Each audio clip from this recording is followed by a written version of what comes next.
사도행전 16장 19절에서 40절의 말씀을 가지고 새로운 핍박 중에 구원이 선포되다라는 제목으로 말씀을 나누고자 합니다. 우리 모두는 다 국적이 있습니다. 국적이 뭐죠? 대한민국 국민이죠. 대한민국 국민으로 국제법상 외교적 보호를 받게 됩니다. 대한민국 국민으로 세계에서 인정받고 보호를 받을 수 있다는 뜻이죠. 그런 한 나라의 국민으로 보호를 받지 못한다면 어떤 곤란함이 생길 것 같습니까? 실제로 국적이 없는 사람들이 있는데 그런 사람들을 이제 무국적자라고 합니다. 무국적자는 국가의 외교적 보호를 받지 못합니다. 그래서 여러 가지 개인의 신변에도 곤란한 문제들이 생기게 되죠. 이렇듯 국적을 가지고 있다는 것은 한 사람에게 있어서 굉장히 중요한 일입니다.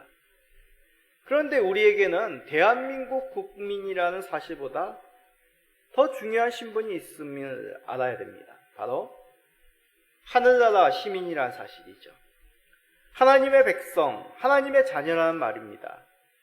우리는 예수 그리스도를 믿음으로 말미암아 하늘나라의 시민이 되는 자격을 얻었습니다. 한번 성도님들 따라해 볼까요? 나는 하늘나라의 시민입니다. 그렇습니다. 그러기에 우리는 하나님의 보호를 받을 뿐 아니라 하나님 나라의 법을 따라야 되는, 하나님의 말씀을 따라야 되는 하늘나라의 시민이죠. 그러다 보니 세상 나라와 종종 갈등이 생기기도 합니다. 대표적으로 우리나라 역사 속에서도 있었죠. 조선 말기라든지 일제강점기를 한번 생각해 보십시오. 그 당시에 예수님을 믿는다는 것은 목숨이 위협을 받거나 아니면 박해를 받을 각오를 해야만 했습니다. 오늘날도 마찬가지죠. 세계 곳곳에는 종교의 자유가 지켜지지 않는 그런 나라들이 있습니다. 그런 나라에서는 기독교인들이 탄압을 받죠.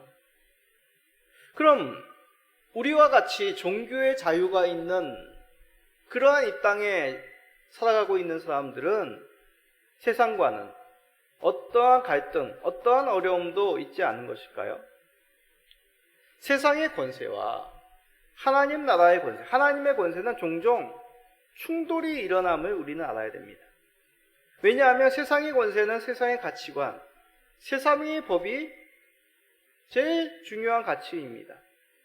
그러나 하나님의 나라의 시민들은 어떻습니까? 그거보다도 하나님의 뜻, 하나님의 법이 중심이어야 되죠.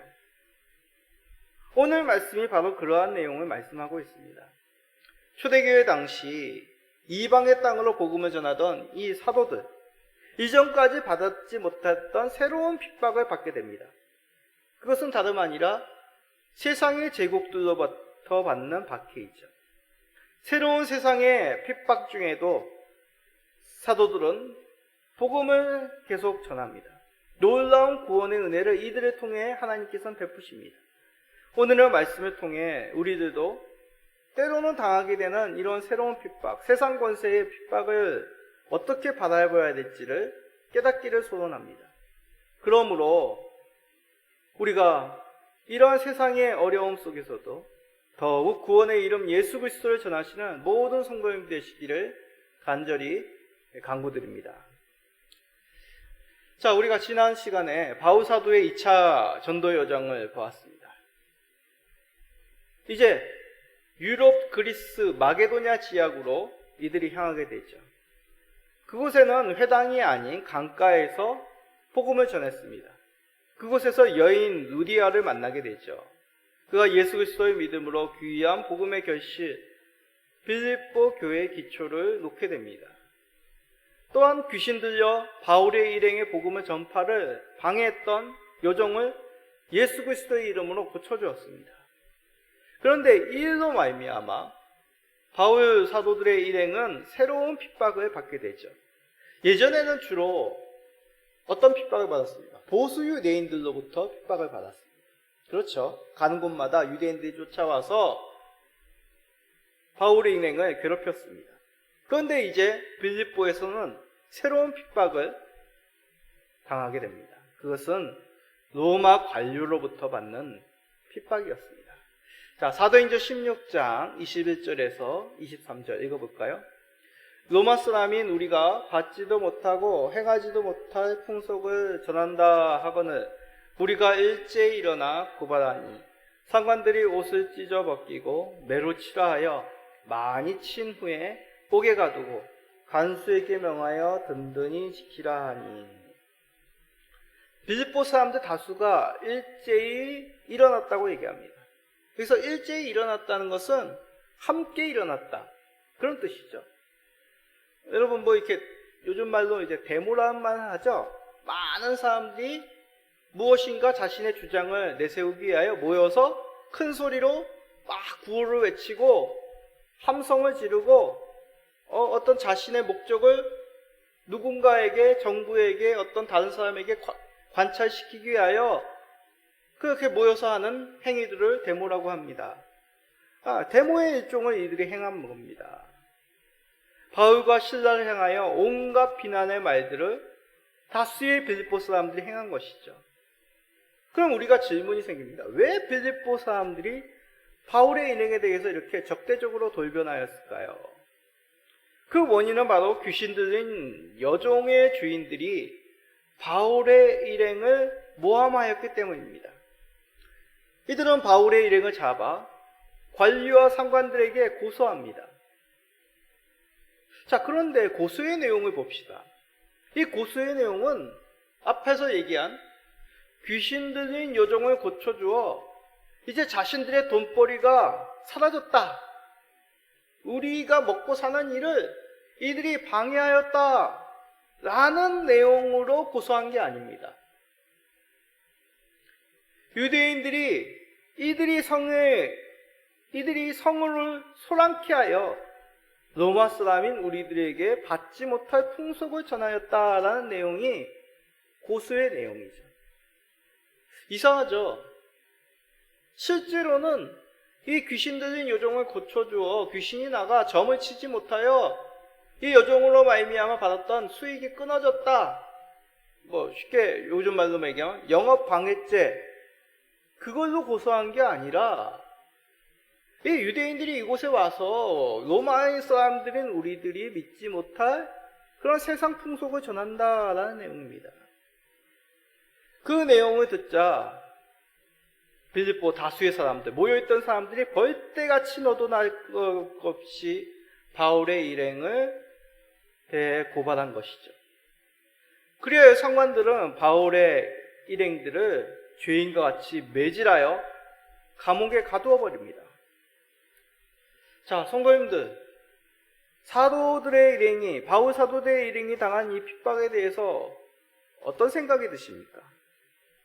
요약하자면 로마 사회를 어지럽히는 종교를 정하여 성을 소란케 하였다는 것입니다. 이 과정에서 우리가 의아스러운 게 있습니다. 이 관료들이 정말 그러한가 사실관계 파악을 전혀 안 합니다. 재판은 말할 것도 없죠. 바울 일행에게 변론의 기회조차도 주어지지 않습니다. 직결 심판. 빌립보 사람들이 그런 고소, 함성, 그들의 외침을 듣고 직결적으로 바울 사도의 일행에게 심판을 행한 것이죠. 과연 바울 사도의 일행은 재판조차도 받지 못할, 누구나가 인정하며 누구나가 엄벌을 처해야 된다고 얘기하는 그런 중환죄를 범하였다는 얘기입니까? 이 당시 빌립보에 대해서 한번 생각해 봅시다. 이 빌립보라는 도시는 로마의 식민지였습니다. 지난 시간에도 말씀드렸듯이 퇴역한 로마 군인들이 많이 거주하던 그런 도시였습니다. 그러기에 이 도시의 풍습은 자연스럽게 로마의 가치관, 로마의 문화가 주된 그런 사회상이었습니다. 그렇지만 로마의 종교가 아닌 다른 종교에 대해서도 허가하지 않은 것이 아니죠. 물론 이 로마 제국이란 나라가 점점 말년에 가서 황제들에게 황제 숭배를 강요하고 또한 로마 신에 대한 경배를 강요했지만은 이 당시까지만 해도 각 지역 토착 종교에 대해서도 인정하는 로마의 정책이었습니다. 그럼에도 빌립보 사람들이 너도 나도 할 것 없이 바울의 일행을 호소한 것이죠. 우리들이 받지 못할 풍속을 전하였다. 그거는 합당한 죄목이 될 수가 없습니다. 마게도냐는 예전부터 그리스 지역이었고 그리스의 철학과 그리스의 그런 신화들이 그리스 신에 대한 경배들이 이루어졌던 곳이죠. 이 외에도 여러 철학과 여러 문화들이 이 도시에 흘러 들어왔습니다. 그럼에도 이 빌립보 사람들의 고소, 그것은 정체, 바로 군중 심리를 자극한 고소였던 것이죠. 요종의 주인이 바울의 일행이 여종을 고쳐준 것에 대한 복수로 사람들의 군중 심리를 자극한 것입니다. 로마 관리들은 시끄러워지는 것을 원치 않았기에 원인으로 지목된 바울과 실라 이들의 일행을 죄인으로 즉결 심판해 버린 것이죠. 그런데 이런 모습은 오늘 읽은 본문에서만 발견하는 것이 아닙니다. 성경 곳곳에 보면 세상의 권세들은 하나님의 백성들을 이런 모습으로 괴롭힙니다. 대표적으로 구약시대 때 어떤 사건이 기억나십니까? 출애굽 당시 애굽이 이스라엘에게 행했던 모습을 생각해 보십시오. 바로 왕이 이스라엘에게 어떻게 했습니까? 이스라엘이 자신들에게 어떠한 해를 준 것도 아닌데 이스라엘 민족이 강성해지는 것을 막고자 그런 위협을 느껴 태어나는 남자아이를 모두 다 살해하게 명령합니다. 또 구약시대에 이런 비슷한 사건이 있습니다. 다니엘 세 친구 이야기죠. 다니엘의 세 친구, 많이 들어보지 않았습니까? 세 친구에 대한 박해는 예전에 말씀드렸습니다. 다니엘에 대한 그 박해의 모습 한번 말씀해 봅시다. 다니엘서 6장 13절입니다. 그들이 왕 앞에서 말하여 이르되 왕이여 사로잡혀 온 유다 자손 중에 다니엘이 왕과 왕의 도장이 찍힌 금령을 존중하지 아니하고 하루 3번씩 기도하다이다 하니 다니엘이 이 당시 제국인 메대 제국이었습니다. 이 메대 제국에 다니엘이 해를 준 것이 전혀 없습니다.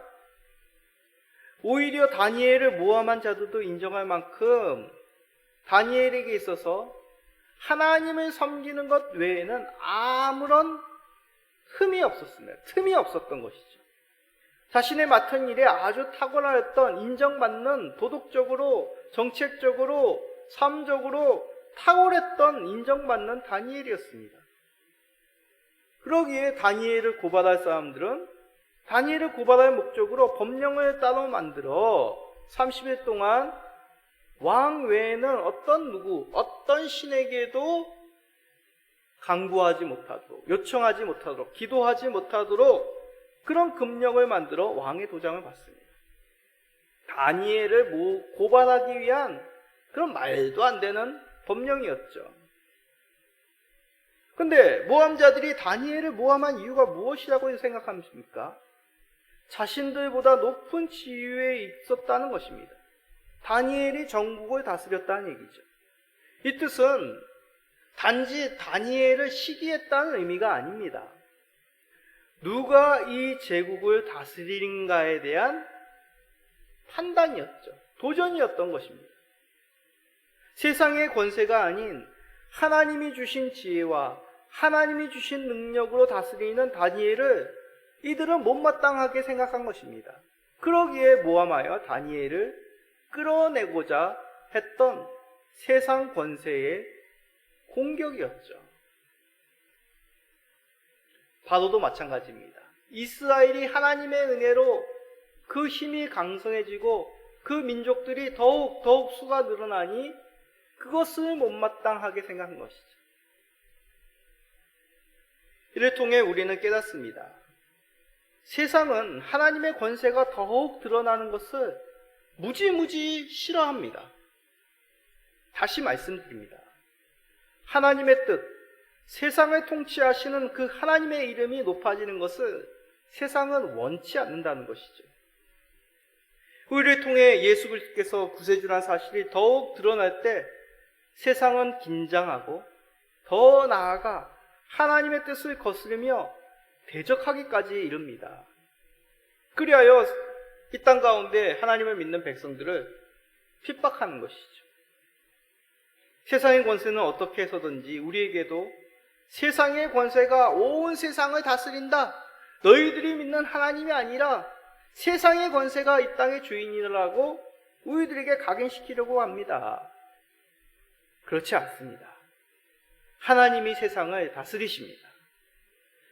우리는 그러한 하나님의 백성들이죠. 그러기에 우리는 이 땅 가운데 살아가지만 비록 우리의 이 땅의 신분은 대한민국 국적을 가지고 있지만 더 중요한 국적, 더 첫 번째 되는 우리의 본성은 하나님 나라의 백성임을 잊지 않으시는 모든 성도님 되시기를 간절히 간구드립니다. 자, 바울과 실라의 일행, 이제 로마 관리들의 불합리한 판결에 의해 빌립보 깊은 감옥에 갇힙니다. 그것도 모자라 어떻게 갇혀 있습니까?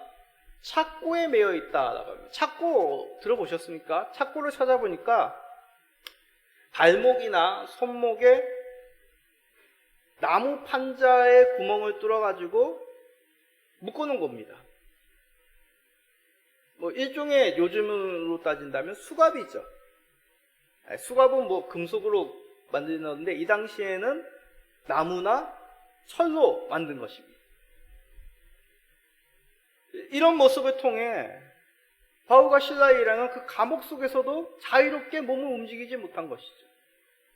희망이 없고 비참한 질서의 모습 그 자체였습니다. 혹시 성도님들 감옥에 가보신 적이 있으십니까? 아니, 말을 잘못했네. 감옥에 방문해 보신 적이 있습니까? 교도소에. 예전에 교도소 수감자 신우회를 위한 예배에 제가 말씀을 전해본 적이 있습니다.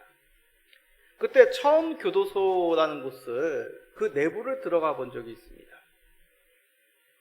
저의 생각은 이렇게 TV 영화에서 보던 그런 서양식 감옥 그런 생각을 했는데 가보니까 전혀 예상과는 딴판이었습니다.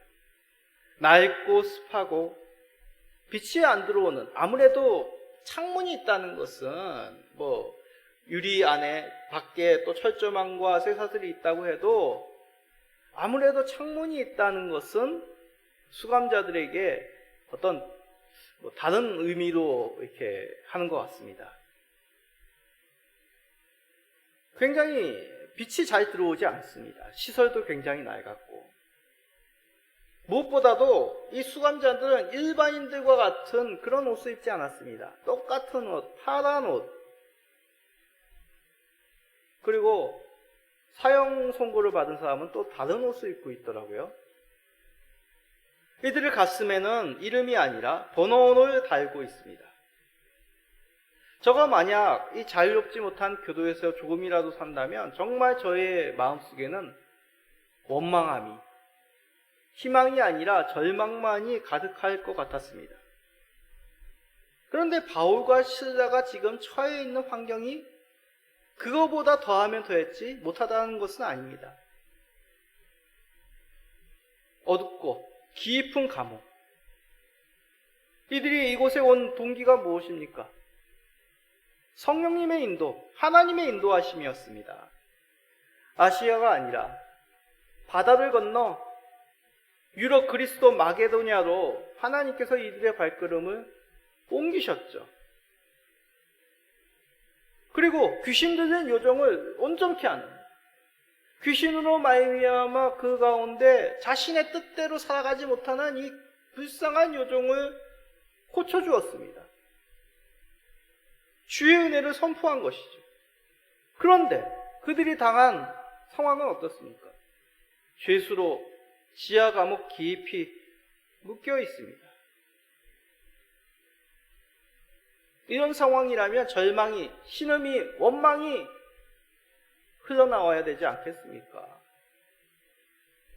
그런데 놀랍게도 이들의 입에서는 기도와 찬송이 흘러나왔습니다.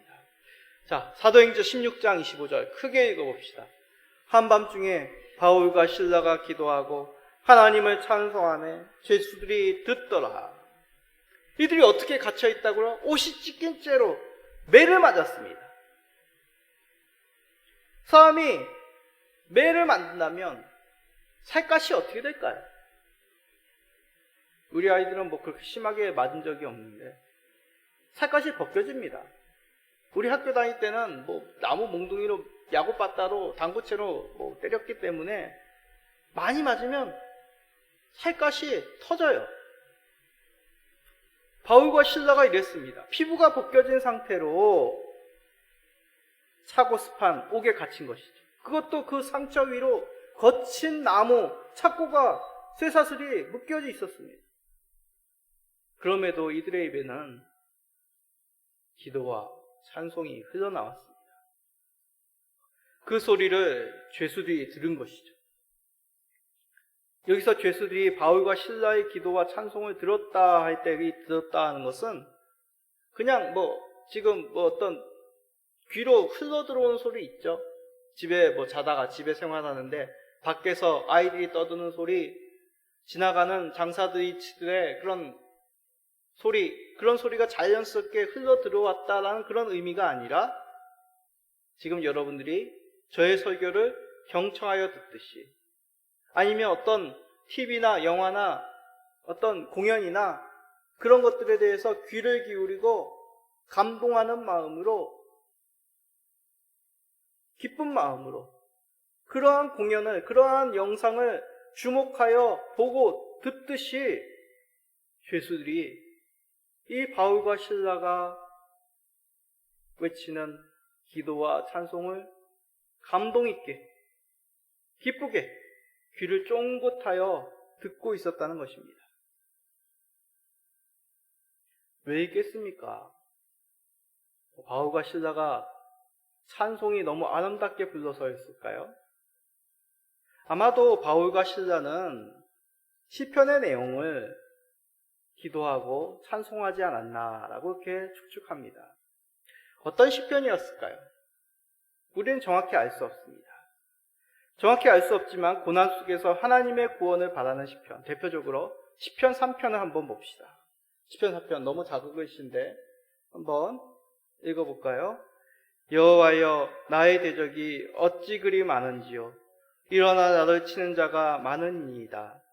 많은 사람이 나를 대적하여 말하기를 그는 하나님께 구원을 받지 못한다 하나이다. 셀라.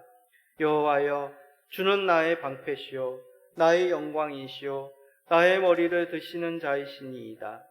내가 나의 목소리로 여호와께 부르짖으니 그의 성산에서 응답하시는도다. 셀라. 내가 누워 자고 깨었으니 여호와께서 나를 붙드심이로다. 천만인이 나를 애워싸 진친다 하여도 나는 두려워하지 아니하리이다. 여호와여, 일어나소서. 나의 하나님이여, 나를 구원하소서. 주께서 나의 모든 원수의 뺨을 치시며 악인의 이를 꺾으셨나이다. 구원은 여호와께 있사오니 주의 복을 주의 백성에게 내리소서. 셀라. 그렇습니다.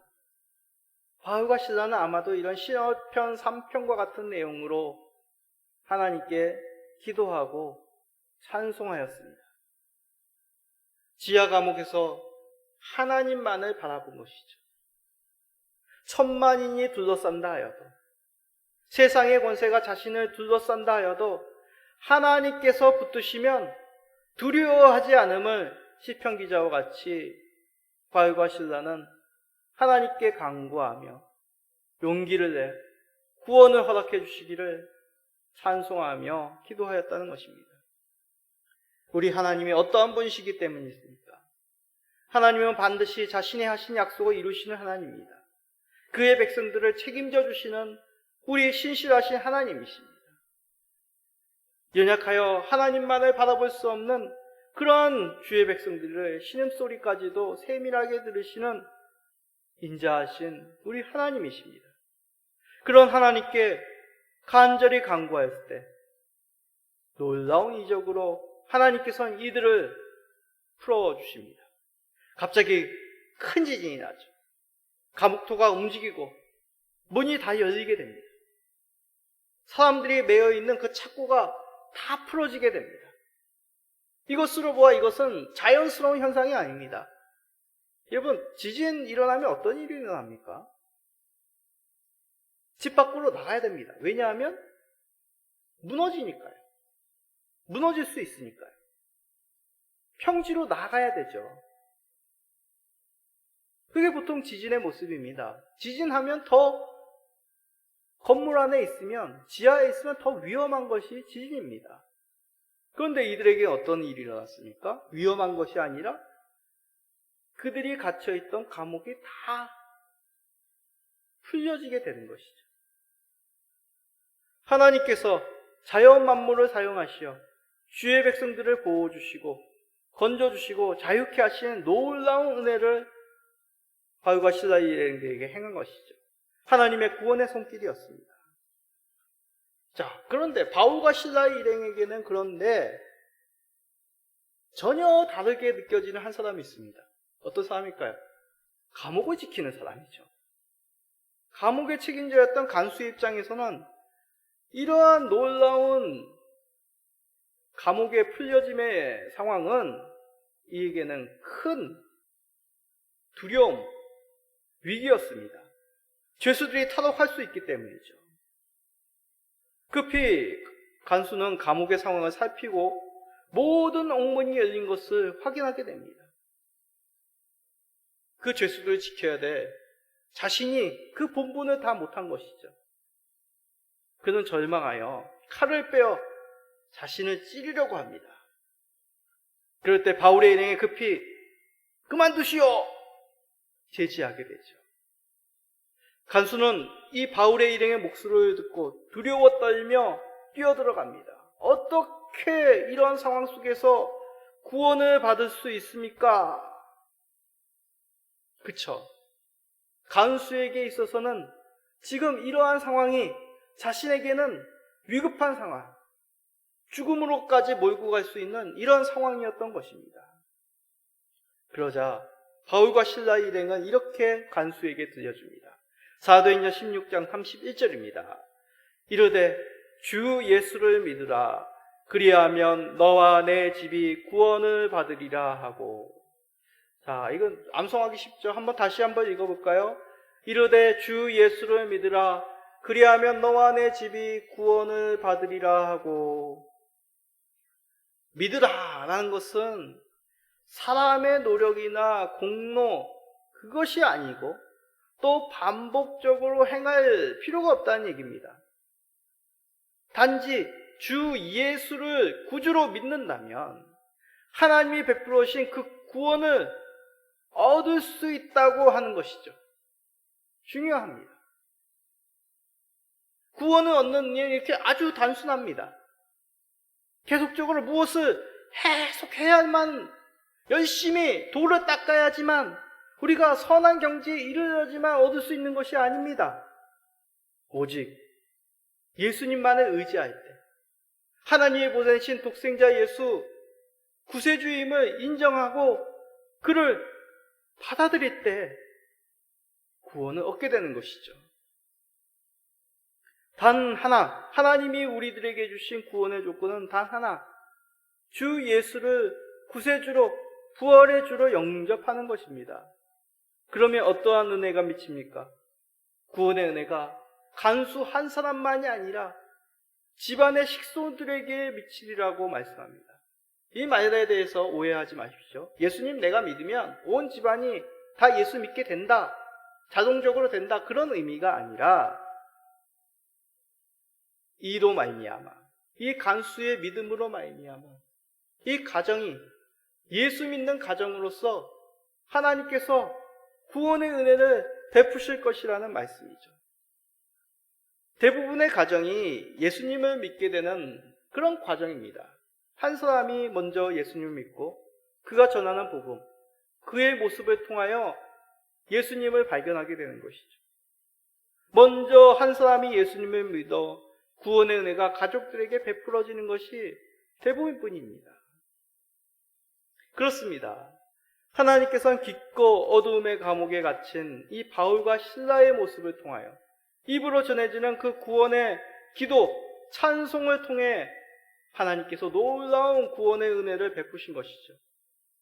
두려워 떠는 간수의 마음에 생명의 길인 예수 그리스도를 심겨주셨습니다. 그의 온 가족들이 빛 대신 예수 그리스도를 구주로 영접해 주시는 은혜를 베풀어 주신 것이죠. 이렇듯 하나님께서는 감옥에 묶여있는 주의 백성들도 사용하십니다. 이들을 인도해 주셔서 이들에게 성령 충만함의 은혜를 주셔서 이 지하 감옥 속에서도 하나님의 구원의 찬송이, 그 구원의 기도가 흘러나오게 하신 것이죠. 사람들에게는 절망의 장소, 희망이 없는 원망의 상황일지라도 하나님은 그것을 바꾸어 성령님을 의지하는 주의 백성들을 사용하시어서 그것을 구원의 장소로 변화시켜 주십니다. 혹시 우리를 짓누르고 있는 그 절망의 짐이 있습니까? 마치 그 어두운 빌립보 감옥, 지하 감옥과 같이 우리를 짓누르고 있는 그 어둠의 권세가 있습니까? 두려움의 마음이 있습니까? 주를 바라보십시오. 그리고 고난 속에서 기도했던 시편들을 읽고 묵상해 보십시오. 그러면 절망을 거두어 구원을 경험케 하시는 하나님의 놀라운 은혜들을 발견케 될 겁니다. 어두운 곳에서도 빛을 비춰주시는 구원의 하나님을 믿고 바라보시는 모든 성도님 되시기를 간절히 축복드립니다. 자, 그런데 이러한 구원의 은혜를 하나님께서 베푸셨는데 세상은 어떨까요?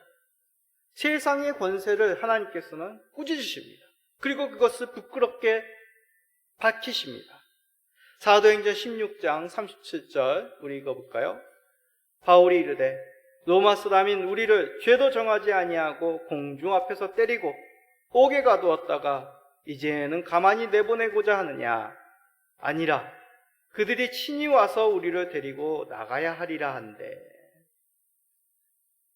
약간 이 장면이 우습게 보입니다. 바울 사도는 날 때부터 로마인이었습니다. 로마의 법을, 로마의 보호를 받아야 되는 신분이죠.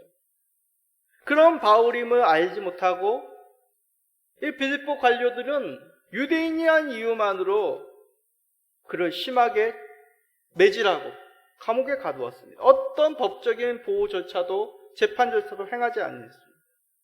만약 바울의 일행이 이 사실을 고발한다면 이 빌립보 관리는 크나큰 징계를 당할 것입니다.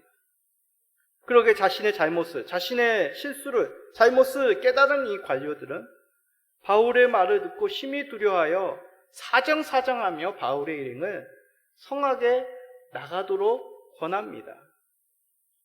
참 그렇습니다. 세상의 권세는 그렇습니다. 군중심리로 이 빌립보를 조용케 하고자 하는 그런 마음으로 더 나아가 하나님의 권세를 인정치 않은 이 세상의 권세는 자신의 꾀에 결국 자신의 부끄러움, 자신의 죄를 발견하게 됩니다.